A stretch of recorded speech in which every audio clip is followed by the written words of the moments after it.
അന്തപ്പാ നീ അറിഞ്ഞോ എന്ത് സംഗതി ആ കൊളാബറേഷനായി ആര് പിന്നെ ഒരു സന്തോഷവാർത്ത വെച്ച് നമ്മുടെ പശു പ്രസവിച്ചു. 2 ആട്ടുകുഞ്ഞുങ്ങളാണ്. രണ്ടും വ്യത്യസ്തപരമായിട്ടുള്ള 2 ആടുകളാണ്.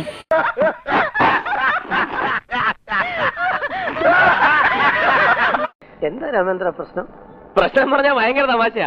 ആള് മാറിപ്പോയി. പ്രേക്ഷകരെ, അത് പശുവിന്റെ അല്ല കേട്ടോ.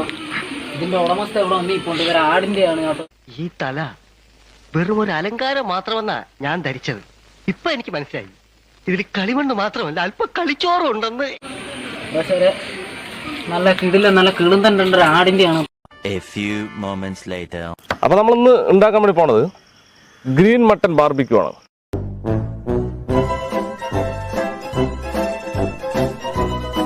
പ്രേക്ഷകരെ, നമ്മളിന്ന് ഉണ്ടാക്കാൻ പോകുന്നതെന്ന് വെച്ച് കഴിഞ്ഞാൽ ഒരു വെറൈറ്റി ആയ കേരളത്തിന്റെ ഒരു ഡിഷാണ് നമ്മൾ ഉണ്ടാക്കാൻ പോകുന്നത്. മലയാളികളുടെ പ്രിയങ്കരനായ ഒരു സാധനമാണ്. നമ്മൾ ജീവിതത്തിൽ കണ്ടെത്തില്ല. പ്രേക്ഷകരെ, വേറെ ഒന്നുമല്ല, പൊറോട്ടയാണ് നമ്മൾ ഉണ്ടാക്കാൻ പോകുന്നത്. ആരെങ്കിലും ചെയ്ത് കാണും, പക്ഷെ ഞാനാണ് നിങ്ങൾക്കായി ചെയ്ത് കാണിക്കുന്നത്. ഇപ്പം പണ്ടത്തെ ഒരു ഷെഫാണ് ഞാൻ. കേൾക്കാൻ നല്ല രസമുണ്ട്. ഇപ്പം വേണ്ടതെന്ന് പറയുമ്പോ മുട്ട വേണം, എഗ്ഗ്, നിനക്ക് ഇംഗ്ലീഷ് അറിയോ? മൈദ. പക്ഷേ എന്റെ ഇംഗ്ലീഷ് നമുക്ക് അറിയത്തില്ല. അപ്പൊ നമ്മള് നേരത്തെ കോഴിമുട്ടയായിരുന്നു എടുത്തത്.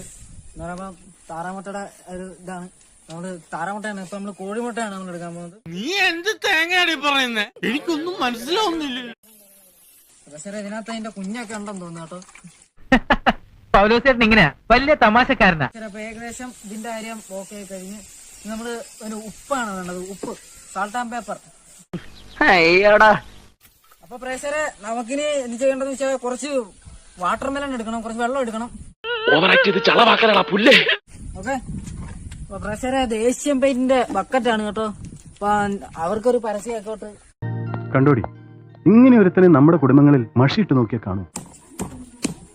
പ്രേക്ഷകരെ, നമ്മുടെ സാധനം ദാണ്ട ഏകദേശം. ശത്രുതയുണ്ടോ? കഴുത്ത് പിടിച്ച് ഞെരിക്കണ പോലെ. എന്താ പറയണ്ടെന്ന് അറിയത്തില്ല. നമ്മുടെ സാധനം സെറ്റ് ആയിട്ട് ഇരിപ്പുണ്ട്.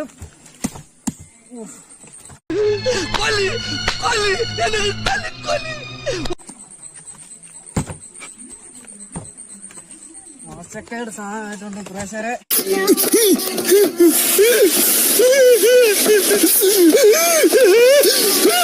പ്രേക്ഷകരെ, ഇത് കണ്ടു കാണത്തില്ല നിങ്ങൾ ആരും. താൻ ഭുവനേന്ദ്രന്റെ പഴയ പാർട്ട്ണറാണല്ലേ? അതെ, ഞാൻ പുതിയ പാർട്ട്ണർ. അതിന്റെ അകത്തും തിരിച്ചും മറിച്ചും എല്ലാം നമ്മൾ എണ്ണ വാരി ഒഴിക്കേണ്ടതാണ്. വേറെ എണ്ണയൊന്നുമല്ല, വളരെ വിചിത്രമായിട്ടുള്ള പ്ലാം ഓയിലാണ്. നിങ്ങളുടെ നാട്ടിൽ പല പേരും പറയും. ചിലപ്പോ മാവ് ഓയില്, തേങ്ങ ഓയിൽ, അങ്ങനെയൊക്കെ പറയും. പഴയ ലാത്തിയടി തന്നെ. നിനക്ക് ഈ വാചകൊന്ന് കുറച്ചാലെന്താ? പക്ഷെ ഞങ്ങളിവിടെ പറയുന്നത് പ്ലാമിലെ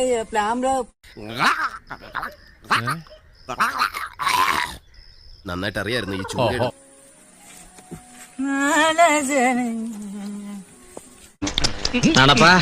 പാട്ട് ഇപ്പൊ വേണ്ടപ്പാ. വെക്കണം. ഒരു അരമണിക്കൂർ വേണ്ട, ഒരു 1.5 മണിക്കൂറൊക്കെ മതി. അരമണിക്കൂർ കുറവാ, ഒരു 1.5 മണിക്കൂറൊക്കെ മതി. ചിരിക്കണം. എന്താ ഒരു വലിയ തമാശ പറഞ്ഞതല്ലേ? ചിരിക്കണമെങ്കിൽ ചിരിക്കാം. ഓവറാക്കി വെക്കുകയാണ്. അപ്പൊ എണ്ണ ഒന്ന് മൂത്തിരിക്കുകയാണ്. ഞാനൊന്ന് മൂത്തിരിക്കുകയാണ്. ഞാൻ നല്ലപോലെ മൂത്തിരിക്കുകയാണ്. എനിക്ക് അത്ര മൂക്കാത്ത കാരണങ്ങളൊക്കെ ഉണ്ട്. ഞാൻ മൂത്തിരിക്കുകയാണ്. മുളച്ച് 3 ഇല വിരിഞ്ഞില്ല, അതിനു മുമ്പ് കേട്ടില്ലേ അവളുടെ?